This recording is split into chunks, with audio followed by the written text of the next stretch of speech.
Doody-doo. Let's see. I'll just change video games here to one word. Fix these typos. Take out these unnecessary commas and... Oh, hello there. Sorry about that. I'm just trying to multitask a little here. Editing a new article for GameCola while also editing the new GameCola podcast. Speaking of which, hello, and welcome to GameCola podcast number 17. I'm Paul Franzen, the editor-in-chief of GameCola. With me today are fellow GameCola writers Matt Jonas, Nathaniel Hoover, Michael Gray, and Elizabeth Medina Gray. Kind of. You see, we wanted to try something a little different with this podcast. We wanted to give everyone on the staff a chance to participate in the podcast, so instead of us all getting together on Skype to record the podcast, everyone recorded their own parts individually at their own convenience, and then sent them to me to try to edit together and hopefully make a podcast out of. I guess we'll see how well that works out. The topics we're going to discuss tonight are 1. The Sony PS3 price cut in the United States, how it affects us personally, how it affects gamers as a whole, and how it affects Sony and their image in the marketplace. 2. Licensed games, the ones that are good, the ones that suck, and why they're good, and why they suck. And 3. The video games we're all playing right now. Okay, so let's get things started with Matt Jonas, one of GameCola's newest writers and a newbie to the GameCola podcast. After you hear from him, you'll get to hear from everyone else, and it'll be awesome. Here we go! I'm not sure what effect the PS3 price cut will have on me, because I'm from Britain. Hey! I bought my PS3 a couple of years ago, and I specifically searched out a Model 1 because I wanted backwards compatibility. 3/4 of the games I play on my PS3 are PS1 and PS2 games. I believe that even if they're charging it at £100 for the PS3, right? Even if it was something that cheap, if it doesn't have the backwards compatibility, I don't think it's worth it.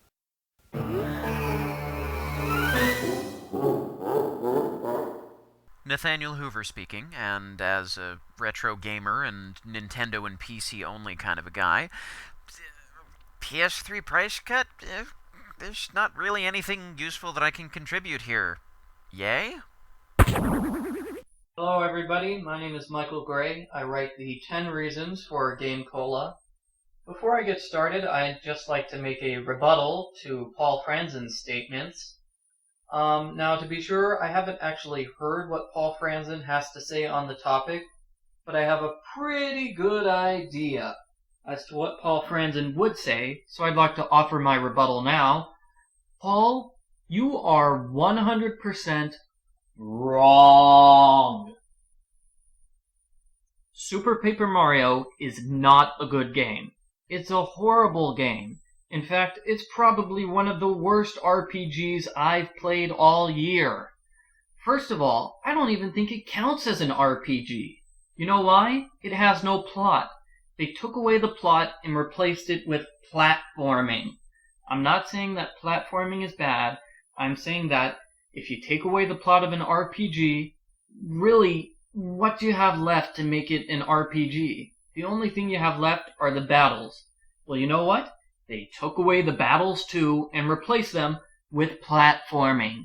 Are you sensing a pattern here? Because I'm sensing a pattern here. There's really nothing to Super Paper Mario that makes it an RPG. It's really just a platformer in disguise. Furthermore, the whole 2D to 3D aspect of the game, which does look cool, I have to admit that, it really is stupid and pointless because they overuse it. The solution to every single puzzle in the game is press the A button to switch into 3D. That's it. There's really no point in having puzzles in the game when the solution to every single puzzle is exactly the same. Imagine playing a Monkey Island game where the solution to every puzzle was do the exact same thing. Nobody would like it. That's the way it is with Super Paper Mario, and that's why I don't like it. There's no challenge, there's no plot, it's just straight platforming. And you know what? If I want platforming in my Mario games, I'll pull out Super Mario Bros. 2 and play that, because that is a much better game than Super Paper Mario. You got that, Paul? Furthermore, I'd just like to point out that the name of the game is Super Paper Mario, not Super Paper Mario. You don't pronounce it Mario, you pronounce it Mario.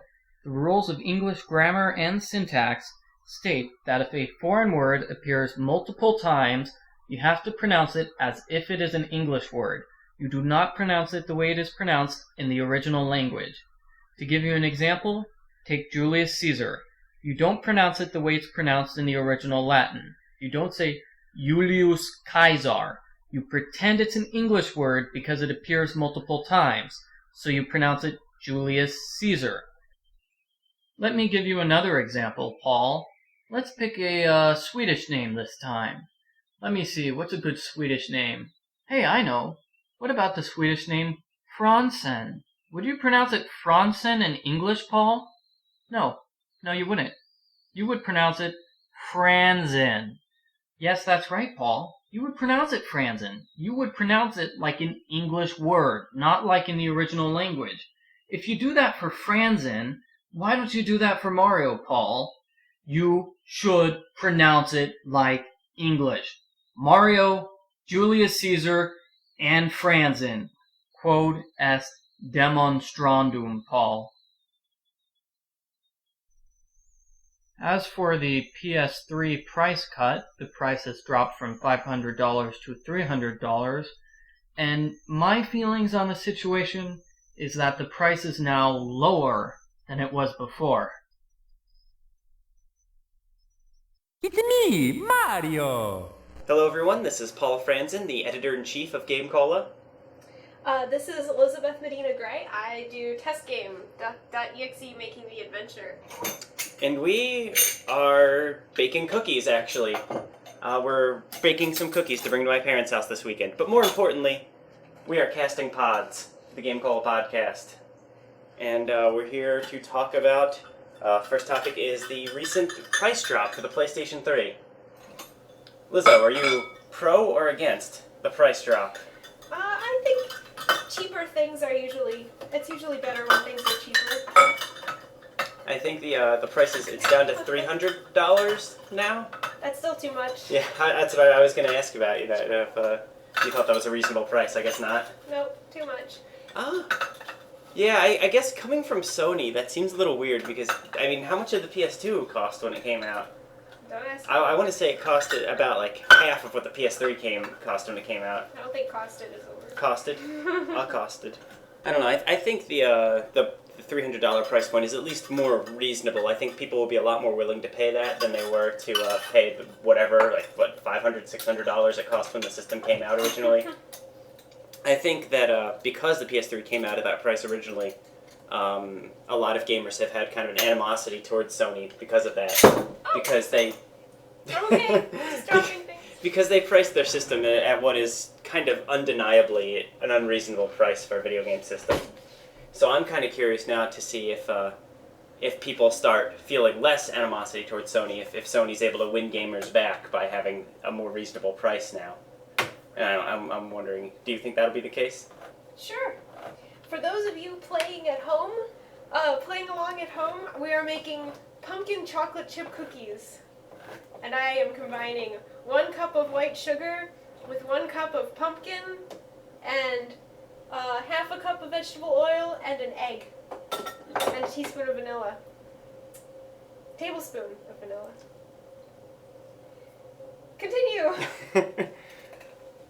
I guess a question too is whether, now that it's more affordable, will people who own an Xbox 360 also want to buy a PS3, since they'll be able to now? Or do you think they'll not want to because they already have 360 and, you know, there's not really that many games for PS3 that aren't on the 360 as well? Yeah, I don't know. And on the one hand, I did obtain a PS3 following the price drop, and I've been very happy that I've been able to play games like Fat Princess and Pain. I mean, they have a lot of cool downloadable games like that are exclusive to the system. Not so much with the actual big people console games, though. So I don't know. It's also cool that I like being able to play Blu-rays now. I kind of want to replace my entire DVD collection with Blu-rays at this point. You're not allowed to do that. Well, I haven't actually gotten around to replacing my VHS tapes with DVDs yet either. I don't know if I need... I guess I can kind of leap over that at this point now. One step at a time. So yeah, I guess my so basically here is that it's awesome that it's cheaper. I think more people will be able to buy it, and I think more people will want to buy it. I don't know if more people actually will buy it, though. Unless, there are people who have just stuck with PS2 all this time and didn't upgrade to the new systems at all yet. Maybe they'll be more... Maybe they've been waiting for their preferred system to drop in price so they can afford it. So maybe we'll see a bit of an upswing there. But I don't know. I personally think that Sony has a lot of work to do if they want to catch up in this console generation to even Xbox, and I don't think they're ever going to catch up to Wii. I don't think anyone can do that. So that's that.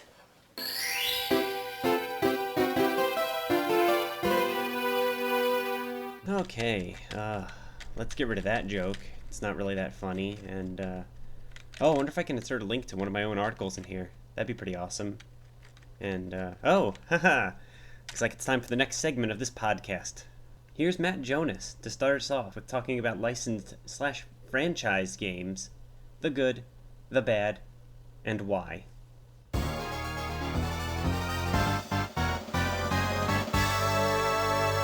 I personally believe that good franchise games are few and far between. Don't get me wrong, they exist. They do exist. You can get a decent franchise game. I don't want to point out movie tie-ins particularly because, of course, people say GoldenEye when they talk about movie tie-ins.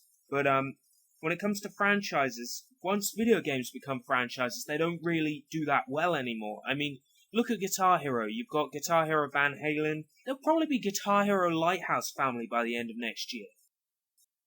Bingo! Ho ho ho ho!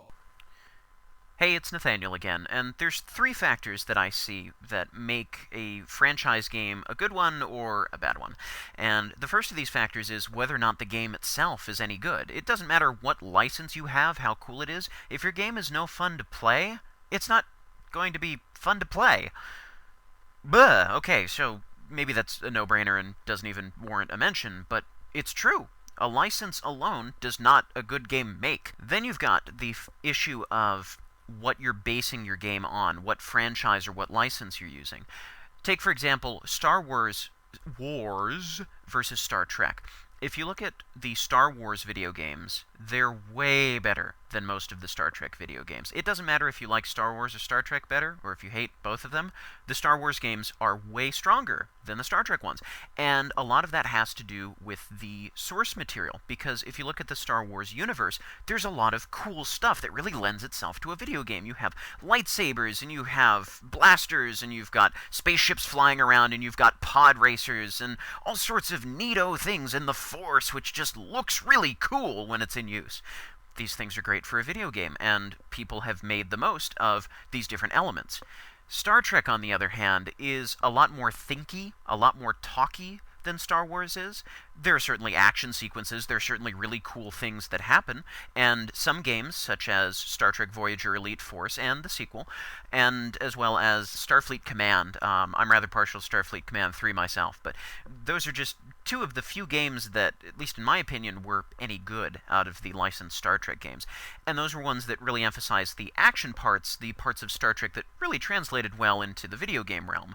A lot of the other stuff might be great for television or movies, but it doesn't really go so great in a video game. So the source material needs to lend itself to the game.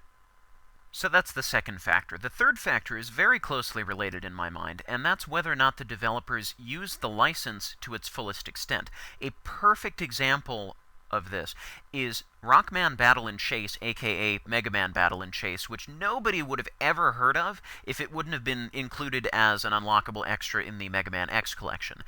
Alright, well this game isn't really a licensed game, but it's close enough for my purposes. It's a PlayStation Mega Man racing game. Now think about that one for a second. Mega Man's not really a racer, but it could have worked because the game was actually pretty good. I happen to think. It had some elements of Mario Kart in it, had a decent variety of courses, you could fire off different weapons, there were special attacks, special abilities, and the cool part was you could upgrade your car Just like when Mega Man takes the abilities of the Robot Master he beats, every time you beat someone else in a race, you get to incorporate the tires or the engine or whatever from their car into yours to switch up the dynamic of your car. So it had a very neat concept behind it, and it was executed pretty well, actually. The only trouble was it did not make good use of the Mega Man license. All of the playable characters, all of the racers are Mega Man characters. You've got Proto Man and Bass and Dr. Wily and Spring Man and Guts Man and all sorts of different bosses, but the problem is that's about where it ends. All of the racetracks, all of the obstacles on the racetracks, even a couple of the special abilities of the racers really have nothing to do whatsoever with the Mega Man universe at all. It could have been so cool, but instead it's just some generic and pretty decent racing game with Mega Man slapped on it. So, with the exception of bafflingly successful games like Chex Quest, if a game has a great license to use, and uses the license to its fullest extent, and is a good game independent of the license, you've got an award-winning combination for an award-winning video game.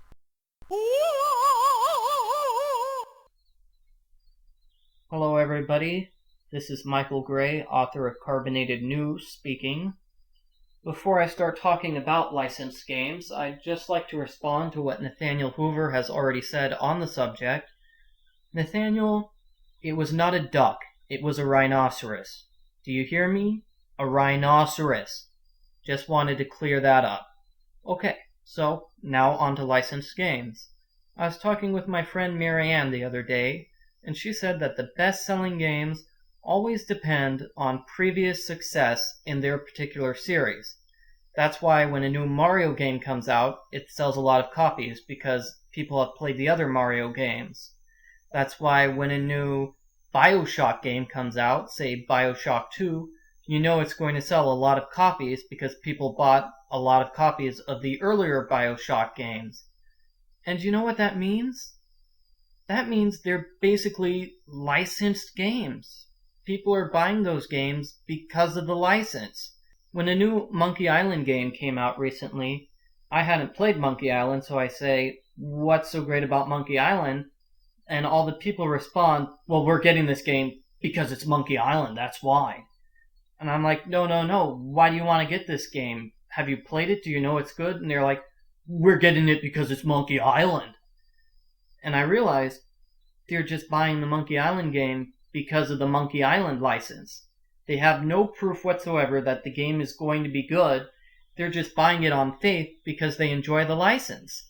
So really, when you're talking about licensed games, you're not only talking about games that are book tie-ins or movie tie-ins, you're also talking about pretty much every series in the history of video games. This is actually a problem for me when I consider my own gaming habits. I like to think that certain series are good. I like to think that the Zelda series is good. So when a new Zelda game comes out, I like to think, boy, this game is going to be good because it's a Zelda game. But that's not always the case. Sometimes a series will disappoint people. Sometimes, say, the Phoenix Wright series will make a new game, but it really won't have anything to do with Phoenix Wright whatsoever. Phoenix Wright won't be the star of the game. Phoenix Wright won't be a lawyer in this game. Instead, Phoenix is going to be a drunken piano bum, and when I finish the game, I'm just going to get this nasty flavor in my mouth that will forever taint my image, my ideal of the Phoenix Wright series. So, yeah, this is actually a problem for me because I'd like to think that a certain series is good or bad, but that's not the case. What you have is individual games. The individual games of a series are either good or bad. The license, in effect, doesn't matter. And, well, sometimes, actually a lot of times, I forget about that, and I think other people do too, and, well, it's just something I'd like to think about, and I should take into account the next time I go to GameStop and decide to buy the latest installment of a favorite series. Hey everyone, Paul and Lizzo again, and the next topic, licensed games. To talk about some of our favorites, some of our least favorites, and give you a basic idea of what makes a good licensed game. Licensed game. First of all, some of the good ones. People tend to think that all licensed games, like the broad category of licensed games, it's crap. It's utter crap. There's nothing worth playing. Which is pretty much true, but a few real classics are licensed games. For example, there's all of the old Turtle games, aside from the first one, the Ninja Turtles games, and other games too, like Knights of the Old Republic and GoldenEye, for example. All of them based on pre-existing properties, and all of them are widely considered to be some of the best games ever made. Do you agree? Yes, I agree. There's also the new Wallace and Gromit games by Telltale that are awesome. That's a licensed product. That's true. So there's that, and I think what makes games like GoldenEye, games like the Wallace and Gromit games, what makes them good as licensed games is the fact that they are good independent of their licenses. Wallace and Gromit, for example, going into that, I had only seen the one with the pants, the one, Wallace and the pants that don't work. The wrong trousers. The wrong trousers. I saw that when I was little, and for some reason I absolutely hated it. So I kind of went into Wallace and Gromit thinking that I would hate this game. But I did actually end up enjoying the games a great deal, to the point where I wanted to rewatch the wrong pants to see if it was any good. Trousers. And in fact it was. So not only was it a really good licensed game, but it almost caused me to like the original license when I, in fact, did not like it previously. And kind of similarly, a game like GoldenEye. Sorry, I'm making noises. I'm now adding the oil to the sugar and the pumpkin. I am in the process of mixing the wet ingredients for these cookies. Go ahead, Paul, continue. Don't mind me. What was I saying? GoldenEye? GoldenEye. I have a feeling I'm speaking for a lot of people who played GoldenEye back in the day when I say this, but I played GoldenEye without ever having watched the movie, or in fact any James Bond movies whatsoever, and I still loved the crap out of that game just like everybody else did. And I mean, it's just because it was a very, very good first-person shooter. It was a lot of fun to play and didn't really matter. Like, my enjoyment of the game was independent of the license. So, anyway, what I'm getting at here is that I think that it's essential for the game to just be a good game in and of itself, independent of the license. And if it happens to have a cool license that you enjoy too, that's also great. But I think that primarily you just need to build a solid game. I am now adding the egg to the wet ingredients. And kind of on the other end of the spectrum is the new Ghostbusters game. And my opinion of this game doesn't really seem to line up with a lot of reviews of the game, so maybe I'm just completely out of my mind. But Ghostbusters is a game that I think the game itself is very good, but I think the license itself almost drags it down a little. And I'm saying this from the perspective of someone who's a really big fan of the movies, so don't get me wrong, but I think that the story that they tried to tack onto that game just really dragged everything down. Like, the gameplay was solid, the controls were great, I felt like I was busting ghosts, but, like, the story is just, instead of being an actual original story in the Ghostbusters universe, which was what I was hoping for, it's just a, kind of a best of hits of the original two movies. Which I guess they did because they were probably trying to appeal to fans of the original two movies. I mean, obviously they were. And I think they were thinking that people would be very upset if they bought a Ghostbusters game and did not get to fight the Stay Puft Marshmallow Man. But from my perspective, I was hugely disappointed by the way the story played out because like I said, I wanted a new story in the Ghostbusters universe, and what I got was nothing. There was nothing there. So anyway, what I'm going for here is that I think that game almost might have been better without them trying to apply the Ghostbusters license to it. It was a very good game that was hindered by the story, which is kind of like the opposite of what happens with licensed games usually. Because usually you get a game it's a piece of crap and that you might get a slight amount of enjoyment out of it if you like the original license. But in this case, the license dragged it down. Anything you want to add, Lizzo? Not really. Any licensed games that you can think of that you've played? I used to play a lot of licensed games when I was little, because that's what I used to buy on my super awesome Game Boy, old school. But they weren't really very good, so... Well, Well, I can think of one that you really liked back in the day. Pod Racers for N64. Well, No? I mean, it was one of the only N64 games I had. It's good. It's good. I like it. It's a good game. The end.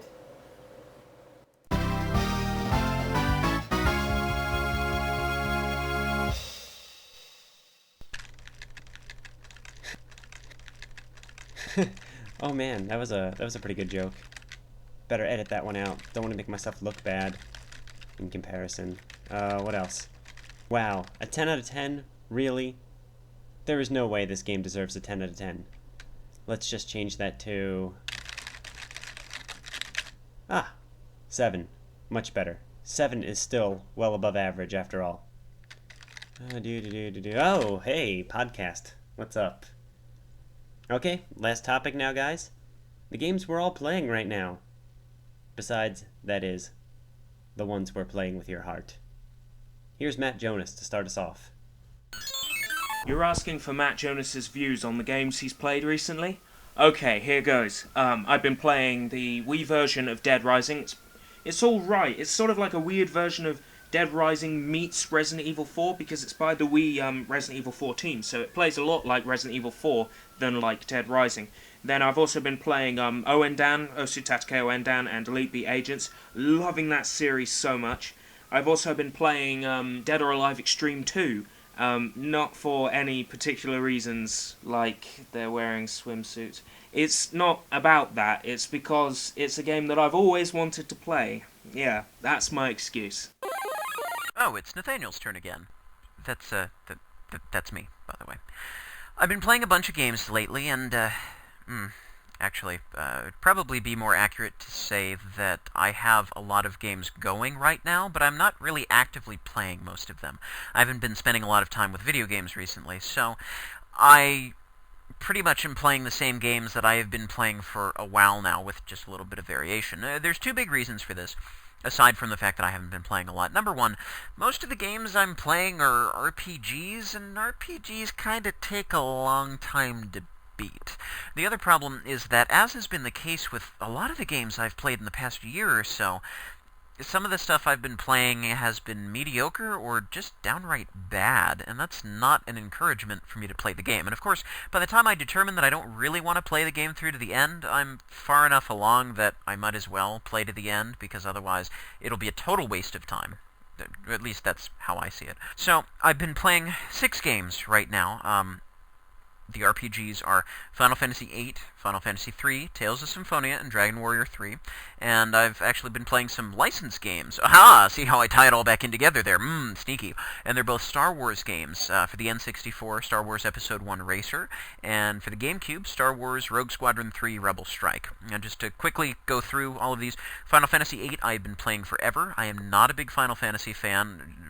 Among other things, the random battles really bother me, and at this point there are just so many hidden secret things that I could possibly go after, but it's just not worth it because I'm not enjoying the game enough to warrant me spending the time to do that. So I'm at the end of the 3rd disc, and I'm just going to plow through to the end, and hopefully I hear that there is an ending on the 4th disc, so maybe I'll be done with the game pretty soon. Final Fantasy III I've already beaten, but I'm playing it through again with a friend of mine who has never beaten it, and we're doing this 2-player co-op mode, which is cool.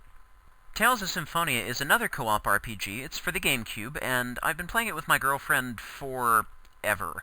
We're only on the 1st disc. I'm pretty sure there's a 2nd disc, so who knows how long we're going to be playing it. But it's pretty fun. It's got a very distinct anime style, and the battles are unique, at least in terms of the other RPGs that I've played, because it's real-time instead of turn-based, and it plays out a little bit like Soul Calibur, where you run up to your enemies and you hack and slash them at the same time as everybody else is doing their thing, roast them with fireballs, that kind of thing. So, it's worth playing.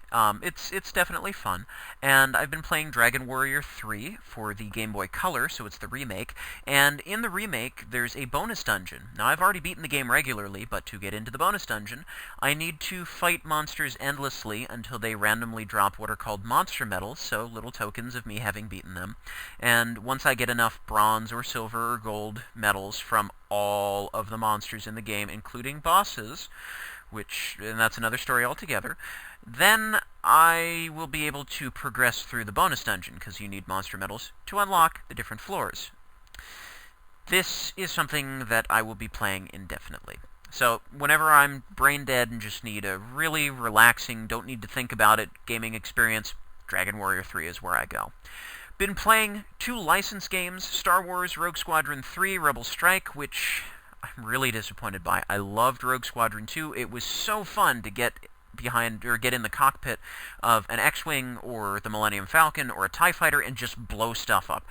Licensed game done really well. The only problem is that Rogue Squadron 3 doesn't do most things nearly as well as its predecessor, and beyond that, it does a lot of stuff that LEGO Star Wars did, and LEGO Star Wars did it much better. So I'm playing Rogue Squadron 3, and I'm just saying, wow, I would rather be playing RS2 or LS or LS2. I'm just going to stop making acronyms. LEGO Star Wars was much better than Rogue Squadron 3 and did basically everything they did but better. For example, the speeder bike chase on Endor through the forest is nearly impossible, at least as far as I can tell, and it's just not fun in Rogue Squadron 3. But LEGO Star Wars, super fun. Fly around back and forth. Lots of glee and joy and mirth. Lastly, N64 Episode 1 Racer, a lot of fun. Plain and simple.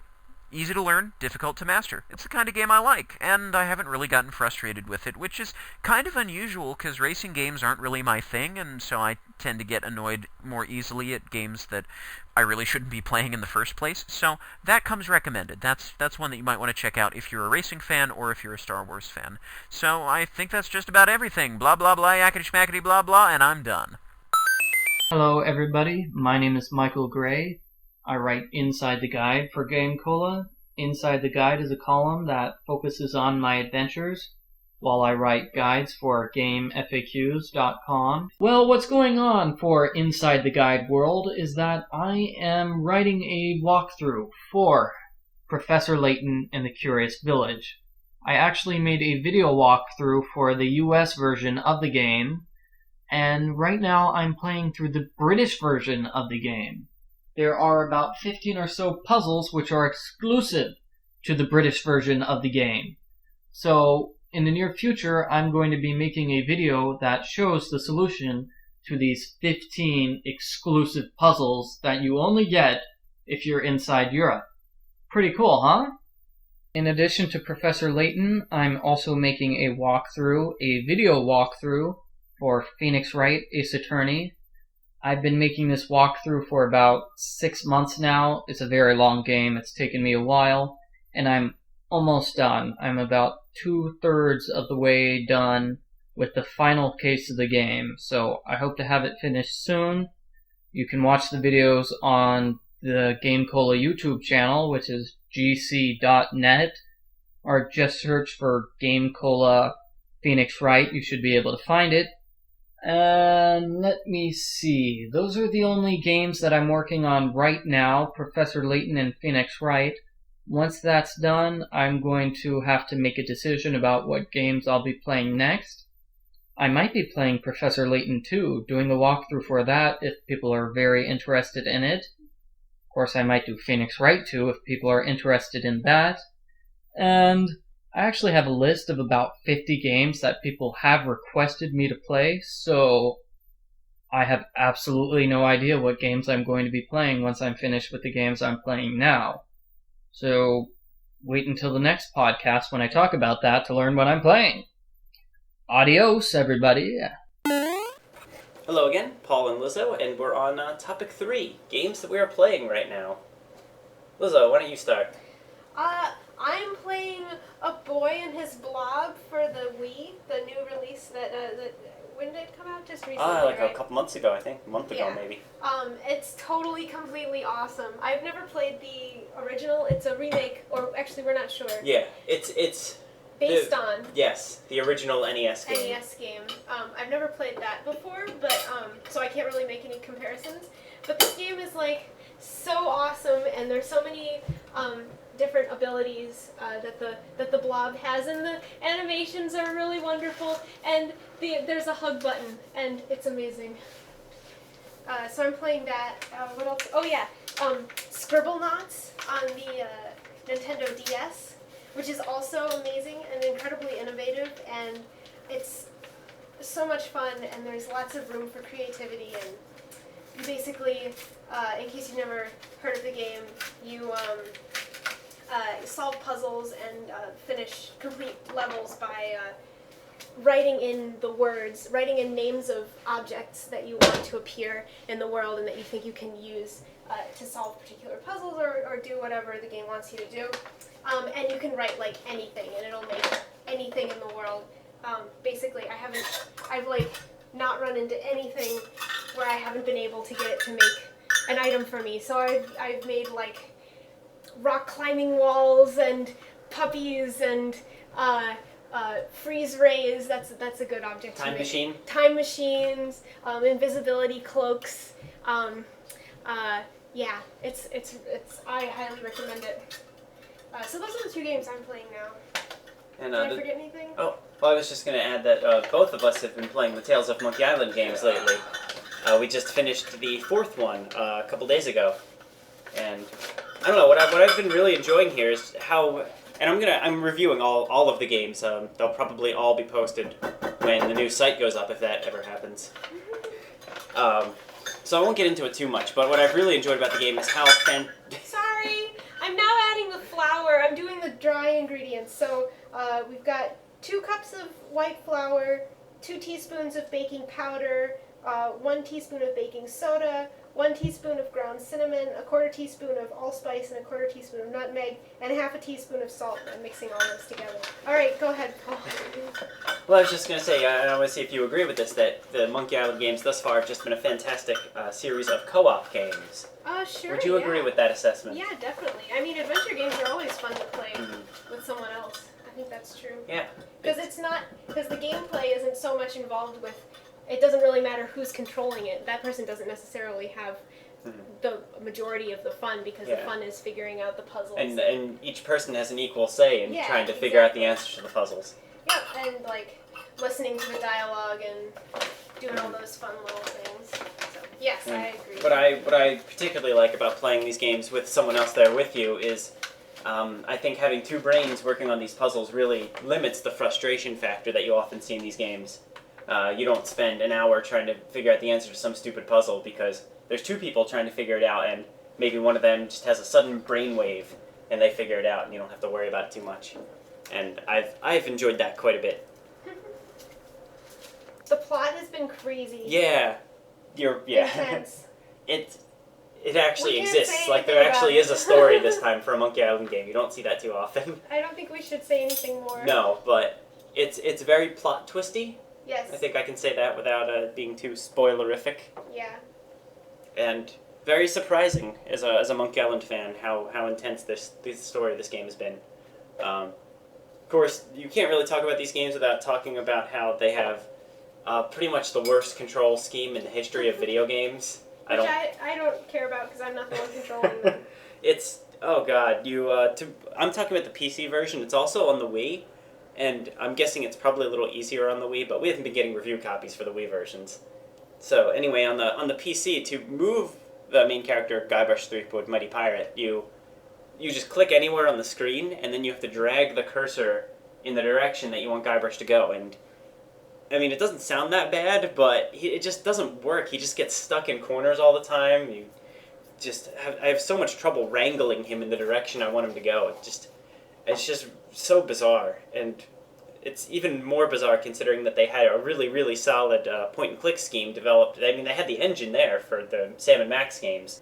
It just seems completely out there that they decided to ditch that in favor of one that's a piece of garbage. But other than that, the game's awesome. It may have my vote for Game of the Year this year. Another game, here's my transition. Another game I've been playing lately won't have my vote for Game of the Year. That game is Borderlands. And I'm going to preface this by saying that I think my problems with this game has been pretty unique to my own experience with the game, and not necessarily as a result of the game itself. I've been playing the game with a group of people who are just really super into the game, and I'm kind of into the game, but not as much as them, so they play the game a lot more than I do, whereas I only play the game when I'm playing with them. And the result of this is that they are always super far, they're way further ahead of me in the game, and they're always much more powerful than me. The result of that is that they already know how to do everything. They know where everything is. So when we're playing the game, a lot of it amounts to them running ahead and solving the puzzle, or not solving the puzzle, because the answer to every puzzle is shoot someone in the head. But they run ahead and complete the quest where I'm still, trying to figure out where I'm supposed to go. And when I am able to get to the right place, either before them or at the same time as them, I'm rendered kind of useless because they're so much more powerful than me that they're able to kill everything very quickly, whereas I can I'll spend the entire level shooting one dude, and they'll have cleared out the rest of the place, so kind of makes me kind of useless, which isn't a very good feeling when you're playing a co-op video game. So, anyway, I guess, the gameplay itself was fun. I liked the shooting. I don't know, it was cool. I liked all the loot. That's a big focus of the game, is all the different guns you can pick up. But to really enjoy the co-op mode, I think you really need to play it with people who are at the same place as you in the game. Same level, same everything, basically. Or else someone's going to get left behind, and that's no fun. So, that's my Borderlands. What else? You've been playing anything else, Lizzo? Not really, I don't think. Actually, I can think of another game that you and I have been playing together, Lizzo. Yes. Clockwords. Remember that game? Yes. Would you like We to should play it. just would you like to describe what Clockwords is? It's a casual game, right? Would you describe it as a flash animation game? Yes. Because I don't know the lingo. I think. But it's on the computer, online, On the internets. On the internets. Yeah, just Google Paul it. knows how to get to it. And it involves shooting little mechanical spiders and bugs that are trying to steal the secrets, our secrets that we've gathered. And you shoot them by spelling words and using letters that they give to you. So it's basically like type words as fast as you can, and try to get lots of points, and it's lots of fun and dorky. Yeah, this is another game that's not actually a co-op game, but we've kind of turned it into one by having one person, be the actual typer who's actually playing the game, and then someone else who sits behind them and shouts out ideas for words to type in case that person is not doing so well. And that's worked out pretty well so far. We're kind of stuck at the moment on this one level, but we've been having a lot of fun. We've been playing it just for like a few minutes every day or so. I mean, the game, each of the levels, for lack of a better term, are short enough that you can do that. Yeah, they're like 2 minutes each. Yeah. Probably. Fun stuff. So that's fun. It's good brain exercising. To wrap up this recipe that I'm making, I'm now mixing together the wet and the dry ingredients. And the last part is to mix in 2 cups of chocolate chips, and then you just cook them in an oven at 350 on greased baking pans in cookie form. It's 350 degrees until they're firm, about 10 to 12 minutes or possibly more. And then you have wonderfully scrumptious, what am I making? Pumpkin chocolate chip cookies. They're actually very delicious. Okay, and that's it. Yay!